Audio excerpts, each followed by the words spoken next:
Brikama market vendors are unhappy over the city's plan to demolish metallic stalls. Commuters decry triple fare payment syndrome.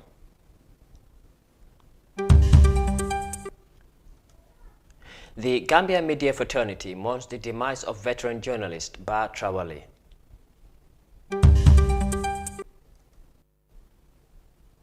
And millions of Nigerian girls have dropped out of school due to underage pregnancy fueled by the COVID-19 pandemic. These and more coming on The World Today.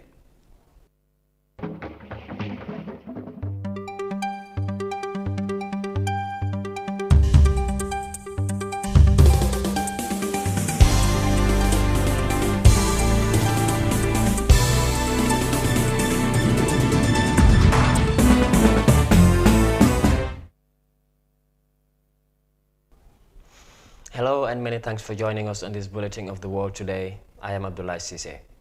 Now, the Gambia media fraternity mourns the demise of a veteran journalist, Alhaji Ba Traoré, fondly called Ba Traoré. He died on Monday at the age of 90.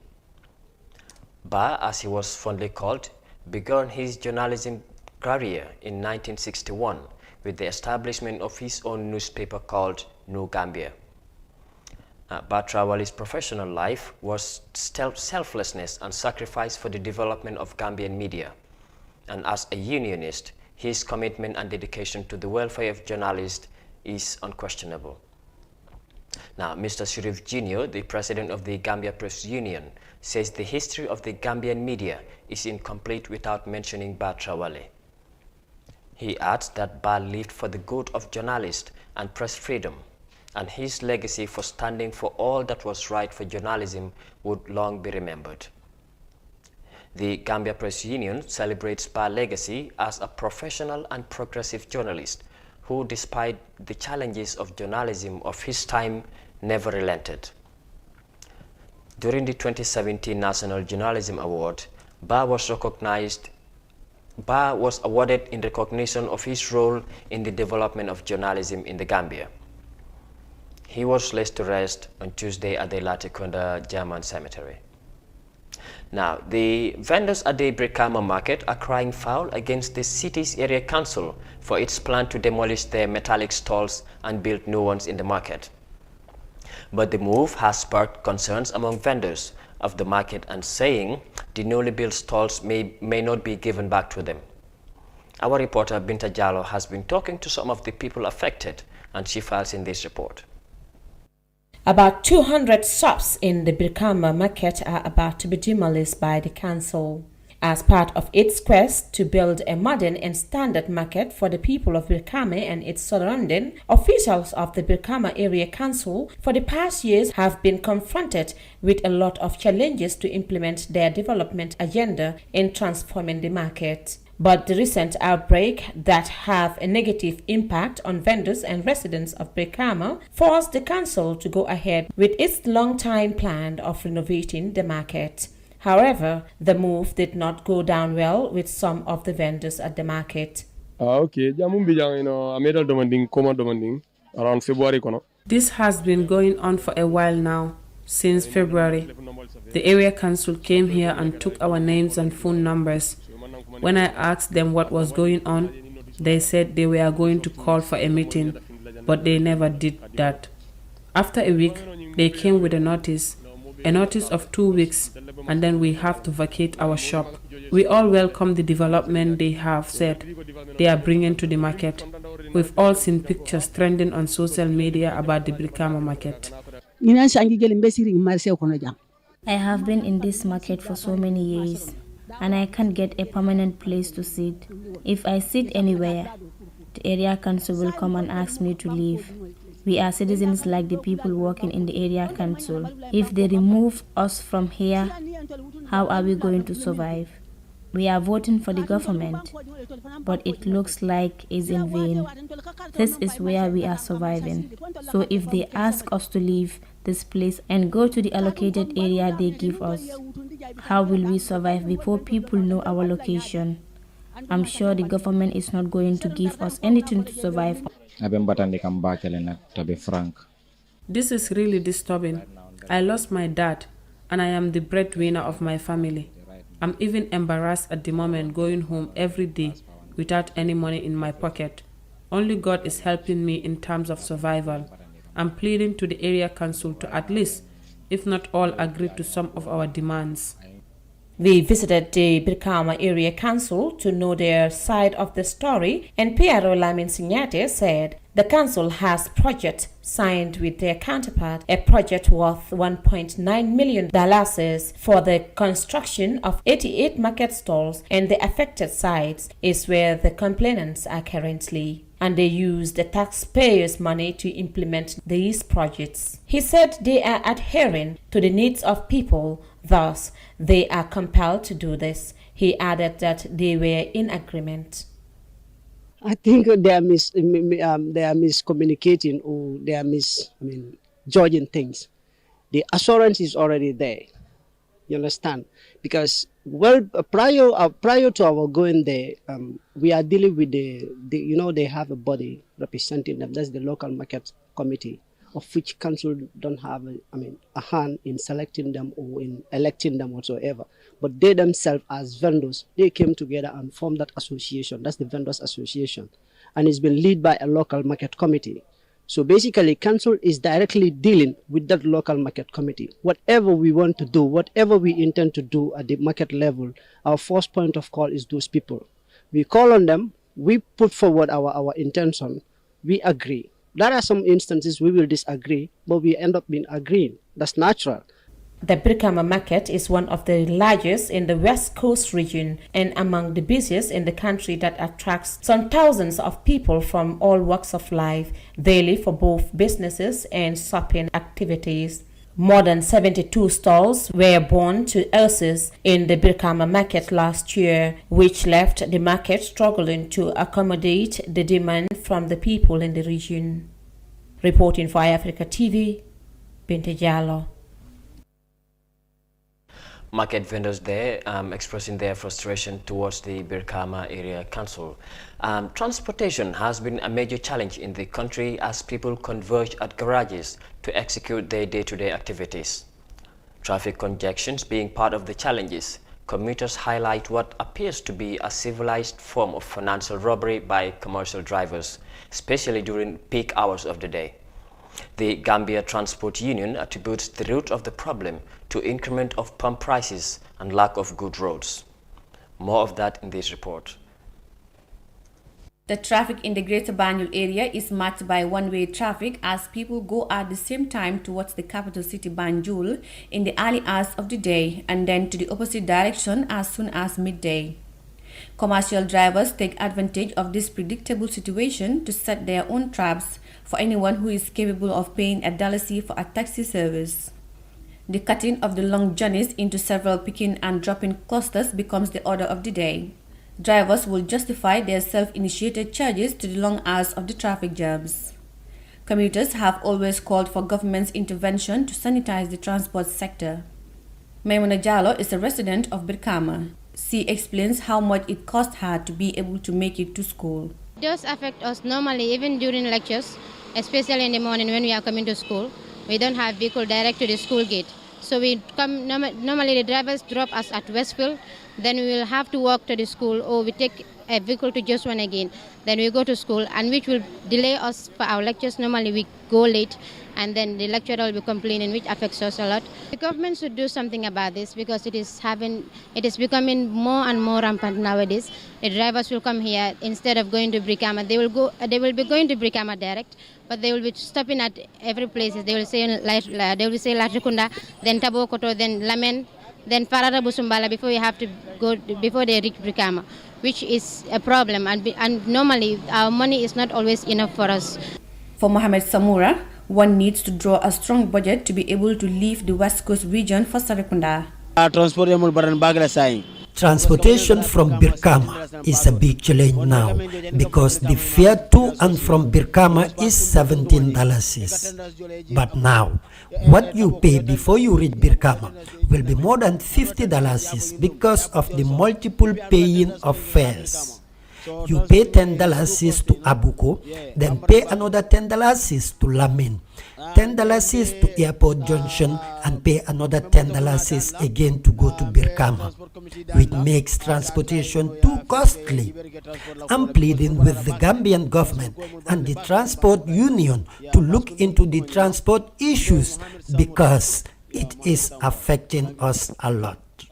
In response to calls for regulation of the transport sector, Omar Cisse, president of the Gambia Transport Union, is on a nationwide tour, looking into all factors responsible for the friction between passengers and transport enterprises. For his management, the commercial driver is compelled to find a way out to survive, irrespective of what the law may say. We are all commuters, we all join these vehicles. But the drivers also, what they complain, to go customer directly, that is very good for them. But if you pick like by 4 or 3 p.m. in the afternoon, you pick passenger from Latikunda or Westfield to Tabokoto, the fare is $10. So how many time are you going to spend on the traffic? Over 1 hour. So end of the day, you're working on losses. Because that means the money you are getting from people, you're going to buy the fuel. The issue of multiple fares for a single destination in the view of the transport union came about because of bad roads and lack of garages. Reporting for iAfrica News, this is Mariama Cham. Now, first, she made history as the first woman and the first African to be chosen as the Director General of the World Trade Organization. And now, she took office at a time when the world is facing economic meltdown due to the COVID-19 pandemic. But Dr. Konjo Iweala promised to work with members of her organization to quickly address the economic and health consequences brought about by the pandemic. We have more in this report.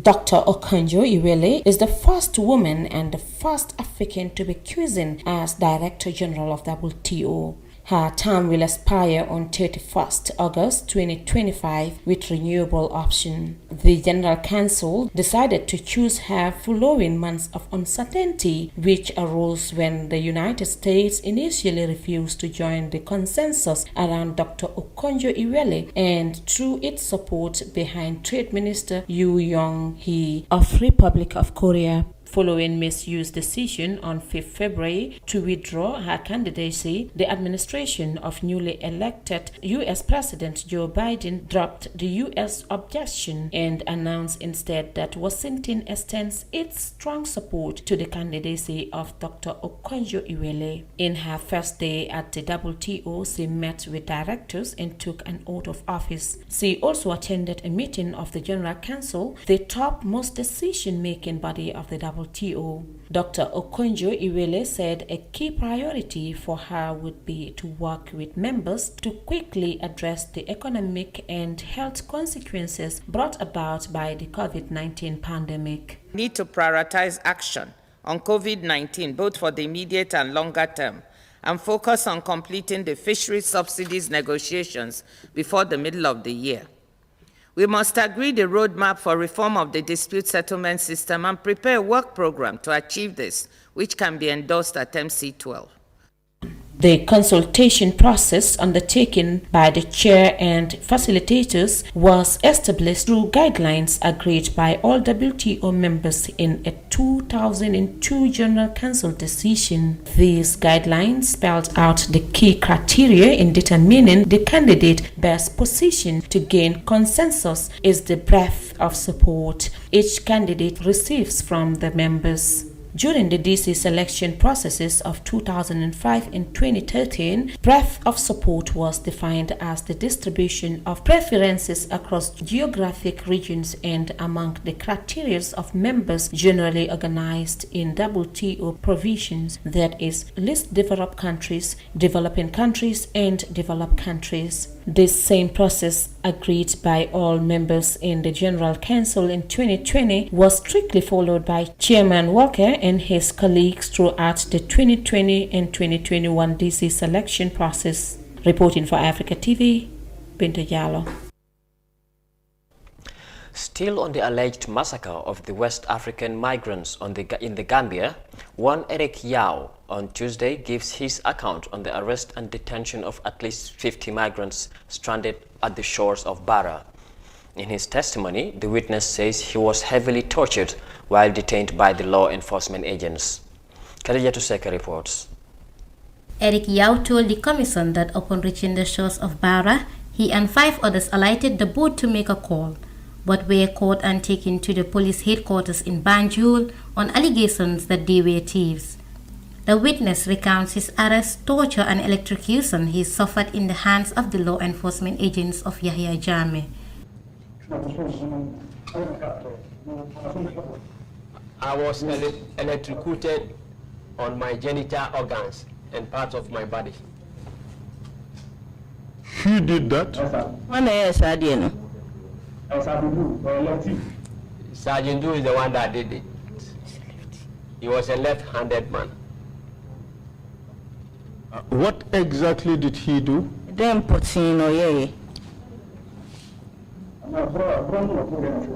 He beat us very well. No, explain to us the electrocution, how that was done.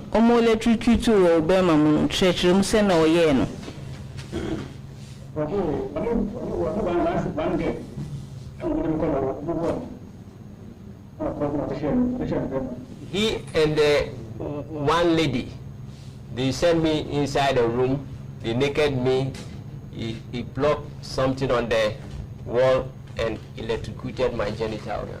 He says he spent 11 months in detention when he was told that his colleagues, whom he left Senegal with to the Gambia, had been killed.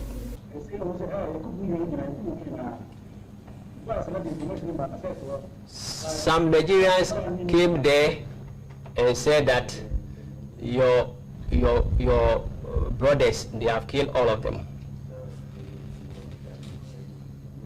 And did they say where they were killed?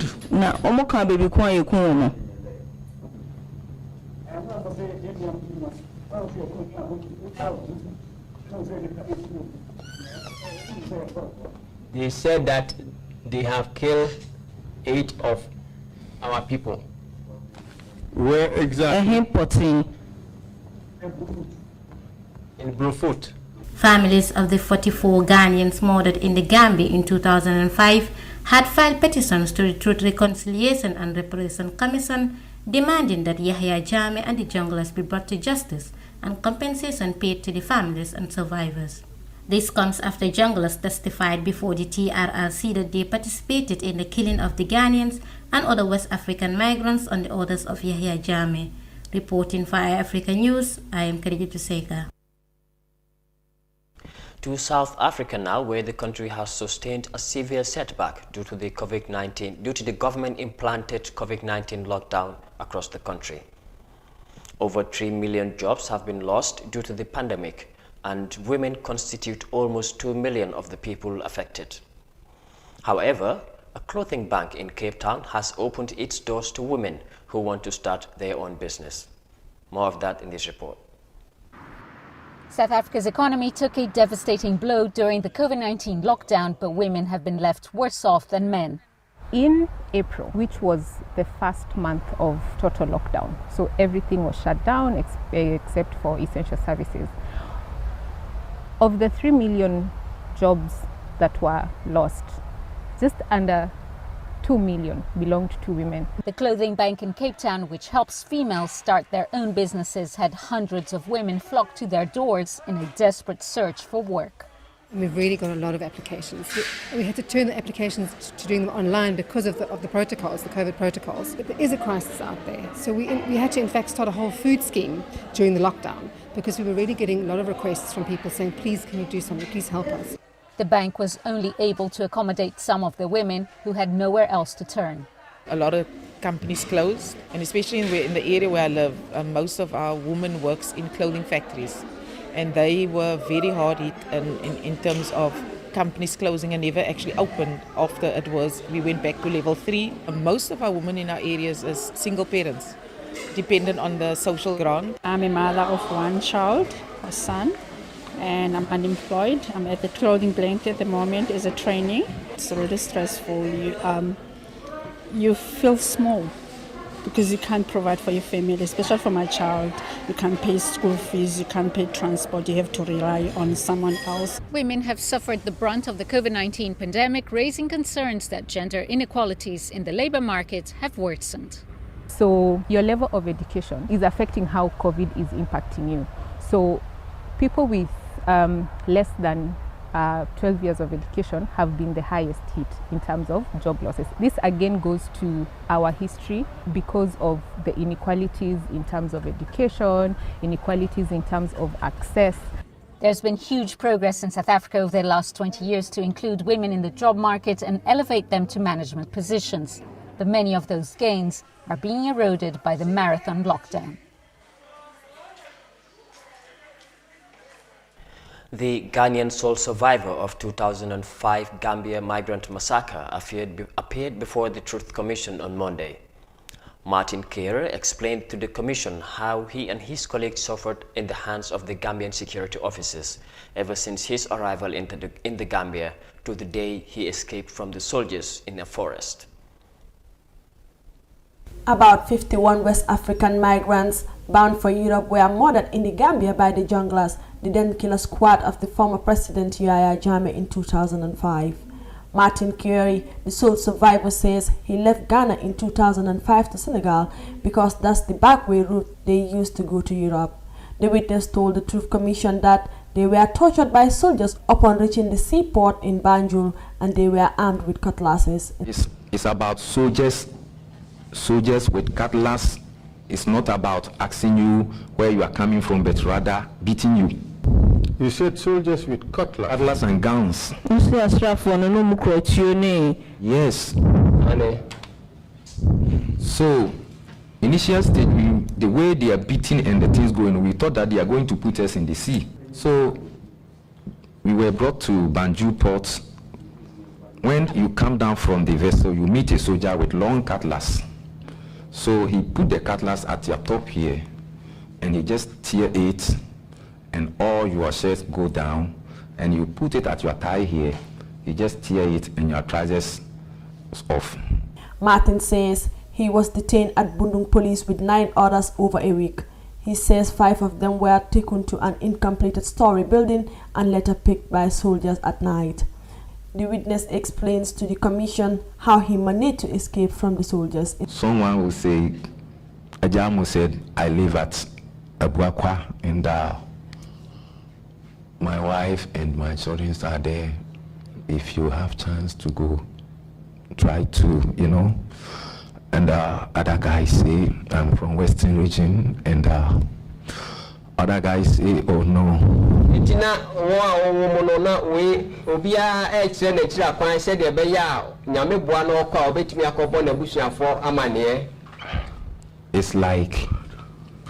It's like, I don't know. You are going to be killed. And I'm from here. I'll go and tell my family, go and tell my people. It's not. Nti no mo man and crash the beya to say the medical cano obetumi akobo won busuafo amane say asembisia. And it was at that time I decided to jump from the pickup. 16 years on, Mr. Query is the key witness in an international effort to bring Yahya Jammeh to trial for what was probably the single largest mass killing during the 22-year reign of terror. President Yahya Jammeh's hit squad, the junglers, revealed at the TRRC that they did the killing on orders from Jammeh. Jammeh's 22-year rule was marked by widespread abuses, including forced disappearances, extrajudicial killings, and arbitrary detention. Reporting for iAfrica News, I am Amindao. And now we take a short break. We will be right back. Stay tuned. The Gambia may be the smallest country in Africa, but it will host the second largest gathering of world leaders in 2022. To successfully host the OIC Summit and put the Gambia on the global stage, the government of the Gambia set up OIC Gambia to mobilize resources for the implementation of key development and infrastructure projects on a scale never seen before. 20 new roads will be constructed across the country, and the Bertel-Harding Highway will be expanded into a dual carriage highway of 2 lanes on each side from the airport to Sting Corner. All people in the Gambia deserve clean water and a constant flow of electricity. Therefore, an entirely new water system will be constructed, including new transmission and distribution networks to meet the increasing demand. In order to provide a more reliable supply of electricity, the OIC Gambia project will replace and double the capacity of the NAWEC transformers and overhead electric cables. We will equip the police with modern apparatus and technical training in an effort to keep the streets of the Gambia safe. By building the largest international conference center in the region, a 5-star hotel with state-of-the-art facilities, first-class mobility services, and improving the VVIP experience at the Banjul International Airport, OIC Gambia will position the Gambia as the leading conference destination in West Africa. With our partners in the tourism sector, we will reinforce the preeminent position of our nation, the Smiling Coast, as a go-to destination. The OIC Gambia will create strategic partnerships that calls for the involvement of local talent and businesses as a matter of requirement. In short, OIC Gambia projects will create jobs, boost commerce, accelerate growth, improve the urban outlook and lifestyles of many families across the Gambia. So let's support the OIC Gambia as it prepares us for one of the biggest global events. OIC Gambia, building today for a better tomorrow.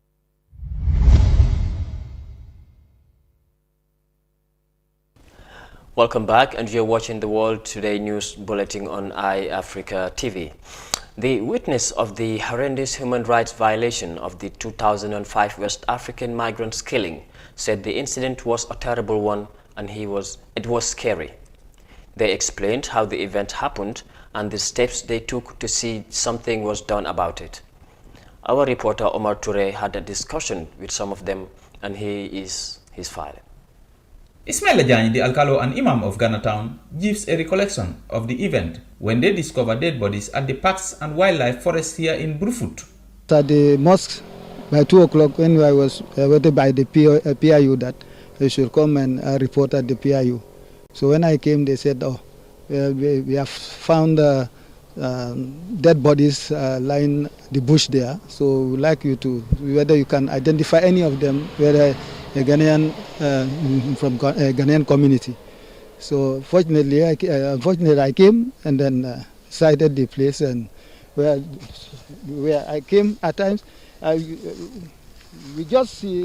saw them, some of them, the cops lying, some on their back and some on their sidelines. And then scattering on the bush. So I was over. The scene of this incident is about 100 meters away from the Park and Wildlife Office. The Imam says they want justice to take its course after they yearned for it for nearly 16 years. He says the 2005 incident was appalling and shocking. Well, we are very sorry that in fact we didn't feel okay because it was sorrowful. And it was we are all disappointed that such occasion occurred. So definitely we are not we are not in a good mood that time. Definitely we are very sorry. So we are not happy at all on that. Some were scared. Yeah, it is scared too. It was scared. Scared, yeah, scaring.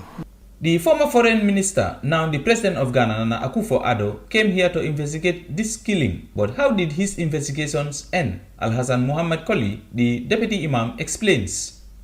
Former minister of foreign affairs, who is currently a president of Ghana, Nana Akufo-Addo, he came here, and we all went there. We all went and then met with him, and then we followed him to the let's say this police unit. What do they call it?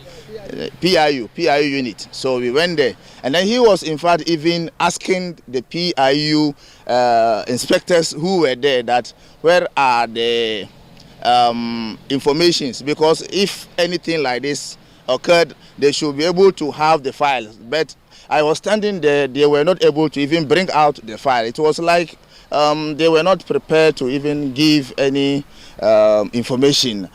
Close to 50 Ghanaians and other West African migrants were killed in the Gambia and 8 in this forest. 16 years on, the truth is revealing and justice concerning the massacre will soon ensue. 3 former junglers testified before the Gambia Truth, Reconciliation and Reparations Commission that they and 12 other junglers had carried out the killings on Jammeh's orders. The primary suspect Jammeh now resides in Equatorial Guinea. An international investigation would be best placed to uncover all the facts. For iAfrica TV, I am Omar Ahmad Toure. Now, millions of Nigerian girls have become school dropouts due to underage pregnancy thanks to the COVID-19 pandemic. There have been growing concerns over the girls' child education in Nigeria, as 60% of the country's 13.2 million non-school-going children are girls. This is according to the United Nations Children Agency, UNICEF. As we feature this report, a 15-year-old victim explained her experience, while experts believe that the government needs to devise new policies to curb the situation. Here's more in this report. I feel so bad. And then I'm so hungry. The frustrations of a pregnant 15-year-old whose real identity is concealed as she narrates her ordeal. One of my uncle's friends used to come to our house. Sometimes we used to watch film, he used to touch me, they were romancing me, he used to sleep with me. Fati's life has been on a downward spiral. Dealing with the physical and emotional trauma is hard enough. She's also had to drop out of school. Millions of girls like Fati have found themselves in similar situations. Their hope of returning to school has been dashed. They drop out because there's all this manner of stigma.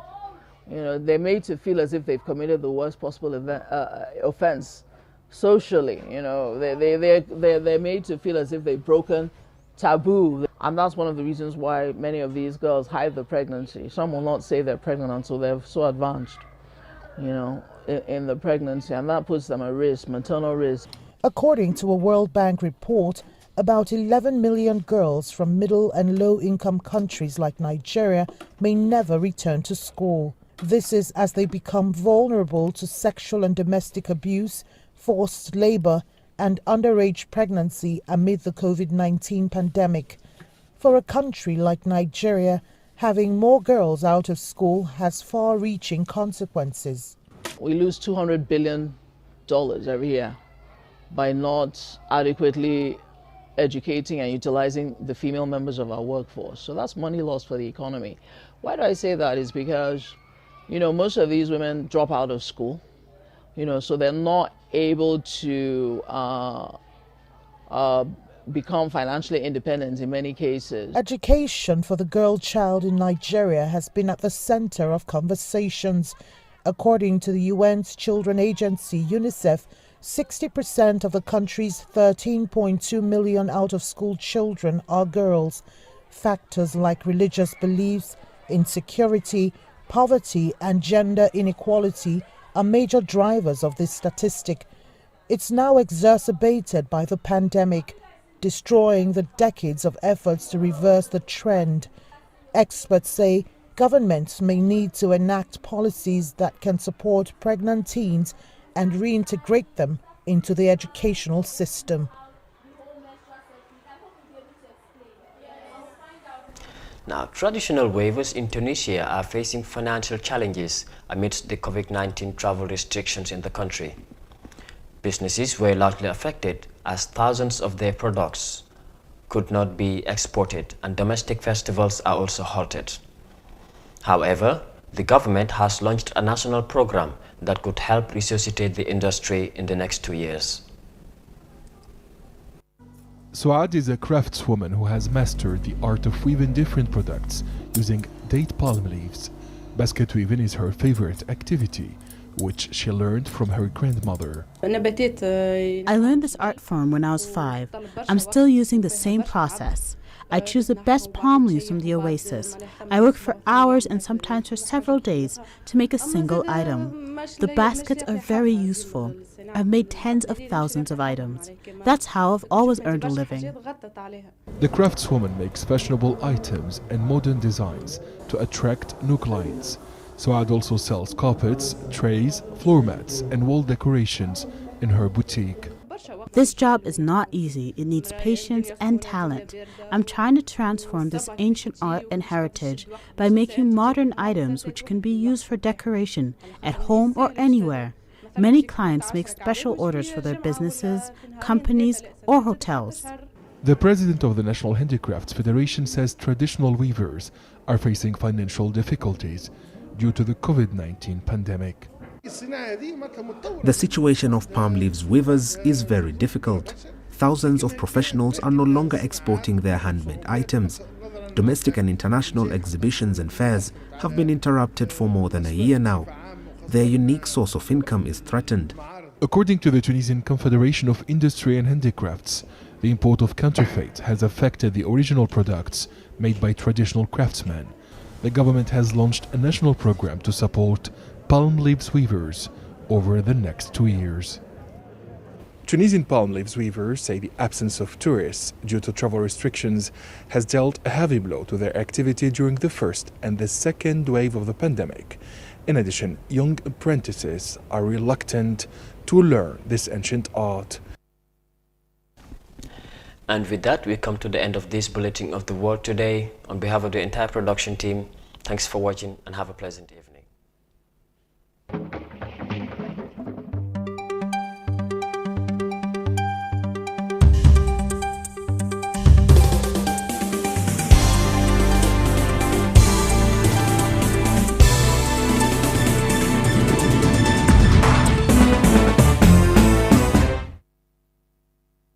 For the first time in the Gambia, your favorite GSM operator, Africell, is the first and only GSM operator